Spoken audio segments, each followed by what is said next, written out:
Hello again guys, how are you today? Hope you all have a great day.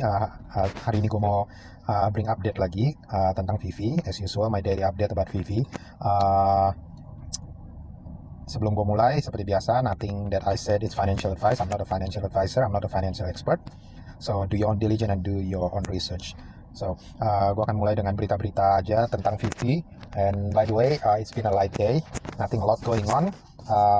Berita yang paling gede hari ini adalah Louis Morgan, itu CEO-nya Gymshark, if you guys know about gym apparel, Gymshark, baju-baju Gymshark. Kebetulan gue nge-gym, jadi gue tahu banget tentang Louis Morgan ini. Dia baru beli, ntar ya gue kecilin dulu. Dia hari ini barusan make a really significant purchase di Vivi. Dia beli Todd McFarlane punya Batman serial 37 seharga 50.000 gem. So technically $50.000. So itu membikin hampir semua Batman seri 1, Batman Black and White seri 1 semuanya naik, termasuk yang floornya Todd dan juga floornya Rizzo. Floornya Rizzo sekarang udah 9,4K, 9.400 gem. So good investment, good game untuk orang-orang yang pada invest di Rizzo atau Todd McFarlane. Berita yang lain adalah Revixi. By the way, yang belum tahu, kalian bisa follow ya, ini Twitter mereka, ini influencernya Vivi. Di Vivi karena emang marketnya masih belum terlalu gede-gede banget, jadi influencernya nggak terlalu banyak. Influencer ini benar-benar drive market value sih. Jadi kayak si Louis Morgan make a certain move di certain collectible, dan biasanya harga collectible itu naik. Begitu juga dengan Revixi. Kalau Revixi dia emang lumayan vokal, dia itu salah satu well-nya Vivi yang cukup vokal, dan dia ini benar-benar into the collectible banget. Gua nggak tahu jelas koleksi dia ada berapa, cuma last time dia pernah announce collection dia tuh udah mencapai ribuan lah pokoknya gitu loh. Semua set juga dia punya, dan dia ini big banget waktu itu, heavily invested di Pride, di Da Vinci punya NFT Pride. Jadi dia punya banyak banget, dan itu Pride itu sempat sampai kalau nggak salah 8.000 7.000 gitu loh value-nya. So dia hari ini 15 jam yang lalu juga tweeting lagi tentang Pride, gimana dia akan sweep the floor-nya Pride menurut dia, dan dia eager banget untuk drive ini Pride sampai harga floor-nya 20.000 gem. Dan dia big on Superman, Supergirl, dia big on Harley Quinn juga, Harley Quinn yang 13 kalau nggak salah, yang pokoknya Harley Quinn yang part of Cover Girls. Nah, jadi itu yang dia benar-benar into that. So gue rasa bagus juga untuk follow dia, si Revixi ini. Louis Morgan itu juga bagus untuk di follow guys. Terus Jeremy Padawer ini yang gue bilang orang yang sampai sekarang masih pegang license-nya Pokemon. Dia juga really salah satu orang yang heavily invested di Vivi dan Omi. Nah, dia tweeted 13 jam yang lalu, things that didn't exist 20 years ago. Dia taruh semua list semua merek-merek terkenal dan yang sekarang udah menjadi merek-merek ternama, dan di bawahnya Vivi. Well, itu kenapa gue bullish banget dengan Vivi. Terus ini ada tweet yang menarik ya. Kalau kalian melihat di marketplace, ada orang yang listing certain NFT kayak ini, si namanya Victini nih. Victini dia ngelisting 1, 2, 3, 4, 5 biji NFT-nya di floor. Itu orang ini sebetulnya in mission. Dia tuh in mission kenapa? Dia set yang namanya sell wall. Jadi tujuannya apa? Jadi kalau orang yang mau jual cepat, udah pasti dia akan jual cepat, harus harganya lebih rendah daripada harga yang si Victini ini listed gitu.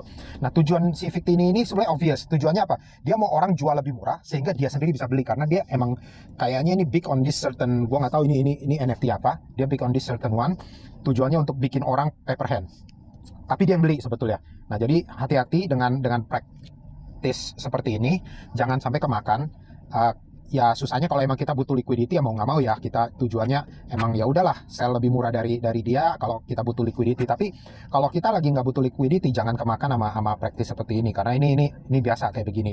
Dan gua rasa beberapa influencer termasuk sebetulnya yang gue tahu kayak si Refixi juga ngelakuin hal sama ya, karena dia punya mission misalnya di Superman atau di certain collectible, di Pride atau gimana, dia mau akumulate lebih lagi NFT itu. Caranya gimana dia mau beli murah, dia nggak akan beli floor begitu ya, dia akan set floornya dengan sell wall, of course biasanya dengan account yang beda ya, account apa namanya, account anonymous, bukan accountnya dia sendiri gitu loh.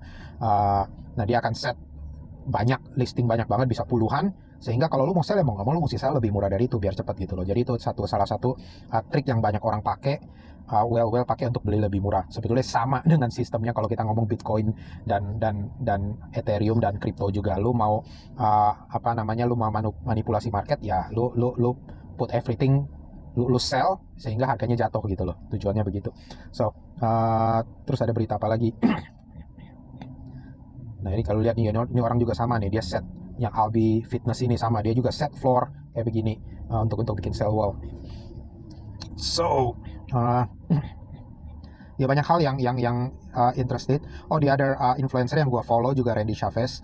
Lu bisa follow juga YouTube-nya. Gue suka banget YouTube dia karena original banget dan orangnya humble. Dan dia banyak ngomong tentang Vivi. Sebenarnya awal gue follow dia bukan Vivi. Awal gue follow dia itu karena dia banyak bicara tentang Earth 2. Dan gue waktu itu gue juga invest di Earth 2. Jadi itu kafling digital. Yang sampai saat ini sebetulnya belum masuk ke kategori NFT. Jadi masih centralized di ekosistemnya Earth2 sendiri. Jadi di mana lu di situ lu bisa beli kafling digital tapi real world. Jadi lu bisa beli Tokyo, lu bisa beli Indonesia pun ada. Kayak gua waktu itu sempat iseng ya, gue beli kayak Freeport, daerah-daerah Freeport yang tambang emas, gue beli di Bali juga, gue beli di Jakarta beberapa. Jadi nanti gue akan cerita juga tentang investasi di kafling digital ini, entah itu di yang big itu di Sandbox dan di Decentraland, dan of course ada lain-lain lagi yang mungkin gue nggak tahu, mungkin teman-teman bisa sharing juga. Dan unfortunately gue bukan bilang salah ya, gue masuknya malah invest di Earth2 yang sampai sekarang sebetulnya pergerakannya lumayan lambat, kalah sama Sandbox sama Decentraland. Tapi for the future-nya gue bisa ngelihat Earth2 lumayan bagus. Tapi kita sambil jalan lihat lah nanti seperti apa. So ini kayak Randy Chavez, dia baru posting dua hari yang lalu sih, dia baru buy Riso, makanya sekarang harganya Riso tuh naik banget. And by the way guys, di Telegram kalau ada yang mau DM boleh DM atau komen, gue mungkin akan put nanti di Telegram tuh sebenarnya banyak banget grup-grup spesifik. Jadi kayak ada grup Riso, grup Telegram khusus Riso, ada grup Telegram khusus Da Vinci, ada grup Telegram khusus untuk Superman. Di situ sebetulnya bagus juga kalau kita bisa gabung di grup-grup itu, tapi requirement-nya lu harus punya. Jadi misalnya lu mau masuk grup Superman, lu mesti punya Superman. Mau masuk grup Riso, lu mesti buktiin kalau lu punya Riso. Tujuannya apa di situ? Di situ kita di grup itu kita bisa share sesama owner. Sharingnya itu kita juga bisa istilahnya begini, kita bisa kasih kayak sinyal. Contohnya ini si ini lagi mau mau nge-pushin harganya Superman misalnya atau gimana gitu loh. Jadi kita dapat sinyal lebih sehingga kita bisa ngambil keputusan apa yang kita mau lakuin. Misalnya kita punya extra gem, kita mau spend lebih lagi untuk misalnya beli Superman atau beli certain one. Hampir semua collectible tuh ada grupnya. Terutama collectible yang populer itu semua ada. Jadi yang Golden Moment pun ada, Disney. Nanti deh gue share link-linknya. Gue kebetulan ada di beberapa grup itu, walaupun sebenarnya gue nggak aktif ya. Gue lebih ke silent reader di situ gitu loh. Jadi nanti aku akan share ke kalian juga. Terus apa lagi ya? And by the way, kalau ada teman-teman yang mau follow Twitter gue, @henherdarnat itu Twitter gue. Saat ini gue lagi promoin YouTube-nya kita ini, Indo Vivi. So gue hoping teman-teman yang Indo, kalau if you don't mind, you can stop by, like and subscribe. Itu bisa bantu banget buat motivasi gue juga untuk kasih konten yang lebih lagi in the future. By the way, orang ini Photoshop ini nih. Sekarang kan lagi rada populer tentang airdrop secret rare. Jadi gara-gara kemarin yang Frank Kosick punya kasih airdrop free golden gue lupa namanya. Nah, jadi banyak yang spekulasi kalau lu punya the whole kayaknya the whole ini apa namanya golden moment, lu akan dapat secret rare-nya golden moment something, atau lu punya the whole yang Sony ini, Sony lagi apa namanya, Mickey ini lu juga akan dapat airdropnya. Dan yang sekarang yang sebetulnya yang lagi rada dibicarakan adalah ini. Let me go to this dulu ya. Yang lagi sedikit rame dibicarakan adalah, if you go here to the brand, tunggu ya, yang Diro-nya Jermaine Roger. Jadi ceritanya kalau lu mau invest ke satu NFT saat ini, yang gua highly recommend, again ini not shilling ya, gua sendiri punya dan gua merasa ini it's a good idea to have. Itu yang ini Jermaine Roger punya Diro. Why? Karena gini, si Jermaine Roger dia udah kasih kayak clue di apa namanya, di Twitternya, bahwa ownernya Diro akan mendapatkan sesuatu yang excited. Just tunggu tanggal mainnya, kata dia kayak gitu. We don't know what. Bahkan di sini di deskripsinya dia tulis sendiri, we are smiling, trust us. Nah, sampai sekarang belum ada kabar apa-apa sih. By the way, karena itu gue beli satu akhirnya. Just to have, gue nggak mau miss the opportunity di yang kemarin itu lagi, yang Frank Kozik punya. Yang sebetulnya by the way, Frank Kozik, yang airdropnya Frank Kozik kemarin, gue masih punya perasaan gue kemungkinan bakal dapat airdropnya. Nanti gue akan update lagi. Kenapa gue bisa asumsi itu? Karena begini, nih gue kasih bentar ya. Yang seri 3 kan? Sorry, bukan Frank Kozik, I was wrong. It was kok Frank Kozik ya? Oh, ini Ron English. Sorry. I forgot. Nah, Ron English. Nah, ini kan ada Golden Surprise ini kan yang dapat free kan, si creator ini. Nah, jadi ceritanya bagi yang bisa komplit ini set semua 3 season ini, lu akan harusnya dapat secret rare. Nah, permasalahannya banyak orang yang komplit the set tapi nggak dapat. Nah, ternyata setelah diklarifikasi, jadi kalau nggak salah waktu itu, kalau lu komplit di set sebelum Desember 1, Desember tanggal 1 apa tanggal 3, gua rada lupa ya, pokoknya certain date, lu harusnya dapat. Nah, gua itu komplit setnya itu tuh bulan November. Nah, seharusnya gua dapat. Dan si David Yu, CEO-nya sendiri udah kasih konfirmasi di apa namanya, di AMA-nya dia waktu itu dengan beberapa influencer, bahwa mereka masih working untuk airdropin ke yang belum dapat. Jadi dia bilang dia minta maaf kalau banyak confusion terhadap yang apa namanya Golden Bunny ini. Menurut dia total bunny-nya itu kan ada 666. Nah, orang yang complete the set itu less than that sebetulnya menurut dia. Sebelum tanggal 1 Desember itu. Nah, ini drop date-nya tanggal 3 kan. Jadi itu kata dia masih ada second batch yang akan dikirim. Nah, ini gue masih bet on it dan kemungkinan gue bakal dapat gitu loh. Tapi kalau menurut gue, harganya sekarang ini kan di market harganya itu 1.800. Ini karena belum banyak yang dapat. Nah, begitu kalau semua udah di-deliver, kemungkinan besar ini harga akan turun. Karena orang-orang yang dapat second batch akan drag the floor price turun. So, ini kemungkinan, gue berharap, tapi gue nggak mau terlalu berharap. So, nah karena ini makanya ini banyak rumor-rumor airdrop gitu in the future, bahwa kalau lu complete this certain set, lu akan dapat airdrop ini. Lu complete this certain set, lu akan dapat airdrop ini.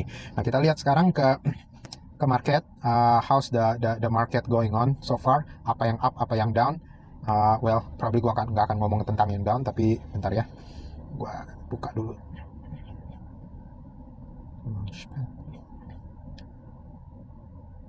Sorry ya guys, just a second.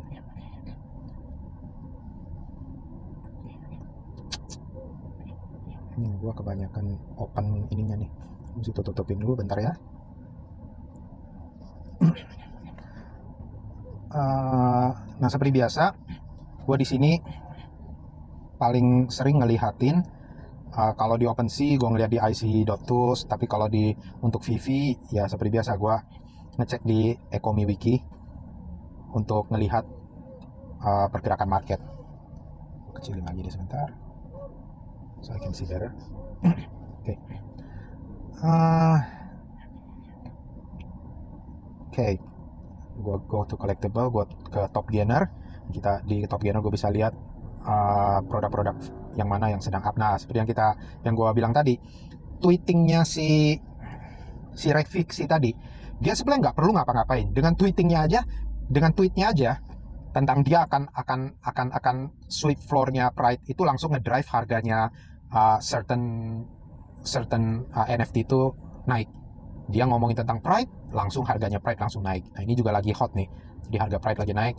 Nah, Harley Quinn ini juga kemarin, ingat gak kemarin itu gua ada share nih harganya di 800-an. Nah, ini udah turun lagi ke 500-an. Karena emang kemarin itu naiknya lumayan signifikan ya, dari kalau nggak salah 400-an naik ke 800-an. Terus sekarang karena ya biasalah orang langsung mau take profit lagi, ya akhirnya mereka pada jual-jual, akhirnya drag the price down lagi gitu. Terus nah ini Little Friends Gold ini juga sedang naik juga. Kemarin itu di 3.300 atau berapa gitu. Terus sekarang naik ke 3.999, 4.000 technically. Dan gue lihat ya sebetulnya ini potensi yang sangat-sangat bagus banget kalau ada yang mau ada yang cukup jamnya untuk invest di sini, karena jumlah mintnya cuman 488 doang, sangat-sangat kecil, sangat-sangat dikit banget gitu. Ini really good in long term, dan gue udah ceritain kenapa good ini. Lu bisa cek di video gue yang sebelumnya. Nah, ternyata yang Golden Bunny juga naik, dan kalian bisa cek lah sendiri di Ecomi Wiki ini apa aja yang lagi naik. Nih, Nightwing juga lagi naik. Dari kemarin itu harganya 1.100, sekarang 1.300. So, ya itu gua lihat market di situ ya, untuk VV punya. So really nothing lot going on other than hari besok Selasa itu ada drop VV itu. Let me open it and check for you.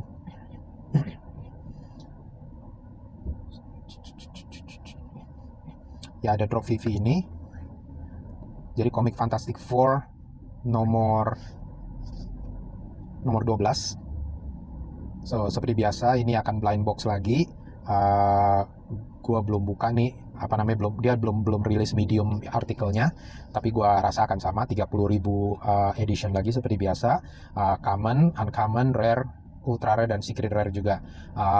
Kalau gue lihat komiknya, again I'm not too much in comic, tapi kalau nomor-nomor di atas bukan nomor 1, gue sih nggak terlalu ngerasa harga akan signifikan ya, kecuali ada first appearance of somebody gitu loh. Kalau dilihat ini, dia nggak ada tulisan, ini cuma first ever battle between Hulk and the Thing.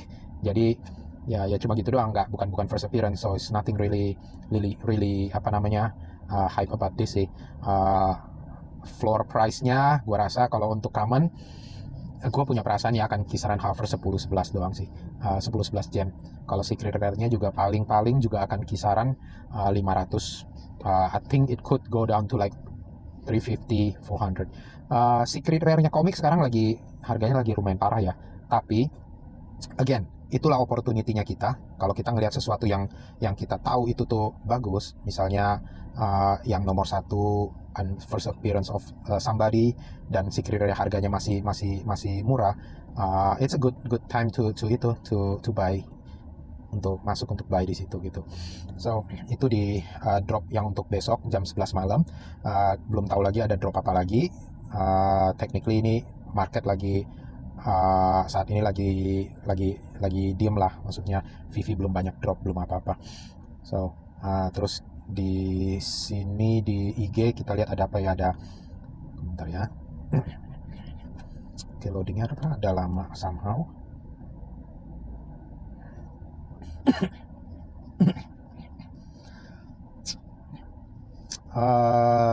Hari demi hari kita melihat ini makin banyak perusahaan-perusahaan gede yang jump into the NFT and metaverse. Ini Boeing planning untuk build their next airplane dalam metaverse. So info-info ini akan membuat dunia NFT, metaverse, and cryptocurrency blockchain akan makin bullish di tahun 2022 ini. Stay tune aja guys, jangan ketinggalan. Banyak gua kalau di IG gua seneng follow ini NFT official punya Mark Cuban punya. Dia kasih banyak info-info lah sebetulnya. Good channel untuk di follow. Microsoft, jadi Microsoft shilling Ethereum. So perusahaan-perusahaan gede semuanya lagi get ready untuk manuver semua, karena mereka pada nggak mau ketinggalan ya, nggak mau ketinggalan tentang ini semua. Google saat ini secara global search Google, NFT udah ngelewatin kata kunci kripto. So kata kunci NFT udah ngelewatin itu. And by the way, di Indo kemarin ada berita Syahrini ini bikin NFT di Binance, sold out. Harganya kalau nggak salah satunya itu $20, 20 BUSD, sold out. So itu juga bullish news for Indonesia. Congrats buat Syahrini, congrats buat yang beli. Personally gue nggak ikutan, gue not really into Binance NFT. Karena gue nggak tahu apa yang gue nggak gitu tahu, gue sebelumnya nggak gitu mau invest ya ke sana gitu loh. So terus apa lagi ya berita-berita hari ini. Jadi gue akan tiap hari akan coba. Tadinya gue berpikir gue mau bikin satu video untuk gue post tiap hari. Jadi antara berita sama tutorial, tapi gue sekarang kayaknya berencana bikin, gue akan pisahkan tutorial dengan news. Jadi biar nggak kegabung, biar jadi kalau gue news kalian bisa ikutin apa namanya newsnya gue, news update tentang NFT dan tentang VV everyday. Itu yang gue usaha bikin. Tapi juga gue akan bikin separate juga tutorial, dan tutorial ini mungkin gue nggak posting tiap hari, tapi gue minta dari teman-teman kalau ada ide tutorial apa yang mau gue bikin, yang kalau gue ngerti gue akan coba bikin, kalau gue nggak ngerti gue nggak akan maksain gue bikin, gue akan bilang gue nggak ngerti, karena emang ya nggak semua hal gue ngerti. Banyak banget orang di luar sana yang ngerti a lot of stuff, more than apa yang gue tahu, tapi apa yang gue tahu ini cuman lebih ke basic yang gue mau share supaya kita semua nggak ketinggalan tentang dunia blockchain ini. Di sini China Internet Giant Baidu register its Meta first trademark. Mereka nggak mau ketinggalan dari Facebook. Of course you guys know di China Facebook, Google, Instagram semua di ban. Warga negara yang nggak bisa pakai itu, of course mereka akan bikin versi mereka sendiri untuk saingan dengan Facebook dan yang lain-lain. China ini bukan diam-diam sebetulnya. Mereka nge-ban Bitcoin ke citizen mereka, nge-ban cryptocurrency, all the product, Western product mereka ban, tapi mereka bikin versi mereka sendiri untuk saingan. That's China. And bagi yang nggak tahu, China adalah the second largest holder of Bitcoin. Jadi pemegang Bitcoin terbesar kedua di dunia adalah pemerintah China. So if you think that Bitcoin itu nggak ada harganya, think again. Kalau lu ngerasa maksudnya setiap berita, wah China ban Bitcoin, China ban itu for ya itu for their own purpose. That's how China roll. So kalau jangan ketinggalan intinya, apa yang China ban, lu mesti beli. China ban Tesla, lu mesti beli stoknya Tesla. China ban Facebook, lu beli stoknya Facebook dan lain-lain. So that's how they roll. So I think itu aja berita untuk hari ini. Siangan nanti gue mau post tentang bukan tutorial, dari tentang introduction apa itu NFT buat teman-teman yang belum ngerti. Selama ini gue cerita VV, gue cerita OpenSea segala macam, tapi nggak ngerti itu apaan, apa sih base-nya, dasarnya dulu apaan gitu. Ya gue rasa apa namanya, kalian deserve untuk tahu dasarnya dulu ya, apa itu NFT, kenapa NFT bisa berharga, kenapa apa namanya NFT future itu seperti apa yang orang-orang berusaha dapatkan dari NFT. So itu semua hal-hal yang gue rasa kalian perlu tahu dasarnya dulu untuk kalian bisa mengerti, dan kalau kalian mengambil keputusan untuk investor or maybe even heavily invested, dan lu mesti ngerti dulu dasarnya. Lu nggak akan beli rumah atau properti tanpa lu tahu future-nya properti itu gitu loh. Jadi itu yang harus gue rasa deserve kalian tahu untuk kalian bisa ngambil keputusan apa yang kalian mau lakuin. So let's see, ada yang gue ketinggalan gak yang gue mau cerita. Ini semua kayaknya udah deh semua. Yes, I think satu lagi, OMI price.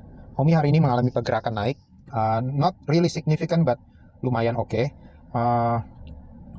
Dari 0,0064 naik bergerak ke, terakhir gue lihat 0,0066, nggak tahu sekarang berapa. I think maybe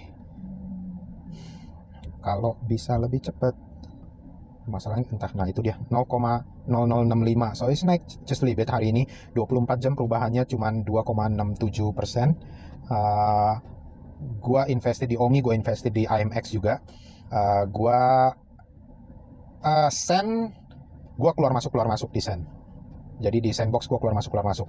Gue invest heavily di Bitcoin dan Ethereum. So gue juga, gue intinya cuman benar-benar main play safe aja. Kalau di crypto gue play safe, gue invest di crypto yang benar-benar punya fundamental bagus. Gue bukan tipe scalping atau tipe yang karena gue nggak ngerti, jujur gue nggak ngerti technical analysis. Gue hanya mengerti lebih ke fundamental analysis. Jadi kalau Bitcoin, Ethereum, gue tahu itu bagus, gue invest di situ. IMX, gue tahu itu fundamentalnya bagus, gue invest di situ. Dan OMI, with no question. OMI bagi gue itu mungkin sekarang OMI portfolio terbesar gue di OMI. Setelah itu nomor 2 di Bitcoin, lalu di Ethereum. Setelah itu baru di IMX. Jadi itu yang lain-lain gue ada ya dikit-dikit mungkin di Cardano dan lain-lain. Solana itu cuman ya cuma kayak nggak mau ketinggalan kereta aja sih. So buat teman-teman yang lain yang mau ngerti lebih lagi tentang kripto, banyak banget kok tutorial di YouTube yang kalian bisa cek juga. Banyak influencer yang bagus-bagus. Nanti one day gue juga akan share influencer siapa aja yang gue follow di YouTube dan di Twitter, apa itu dalam dunia NFT ataupun dalam dunia kripto. Maybe itu juga bisa jadi kayak gambaran buat kalian lah, kira-kira siapa sih influencer yang gue follow yang menurut gue bagus. Karena influencer banyak yang kalau menurut gue influencer bagus adalah influencer yang bisa menjaga keseimbangan, dalam arti nggak cuman shillingin shitcoin yang dia invested or dia promote karena ada company yang bayar dia atau gimana, tapi dia bisa jaga balance antara produk-produk yang bener lah gitu maksudnya. So rata-rata yang gue follow itu lebih yang ke fundamental analysis, not really yang orang-orang yang cuman shilling shitcoin doang gitu loh. So oke, thank you buat hari ini. Itu aja update gue. Gue berusaha untuk keep it short, tapi nggak tahu kenapa panjang mulu video gue. So gue akan berusaha untuk nextnya bikin lebih nggak boring, lebih pendek aja. Oke, thank you guys ya semuanya. Have a great day, have a nice day, stay safe and ciao.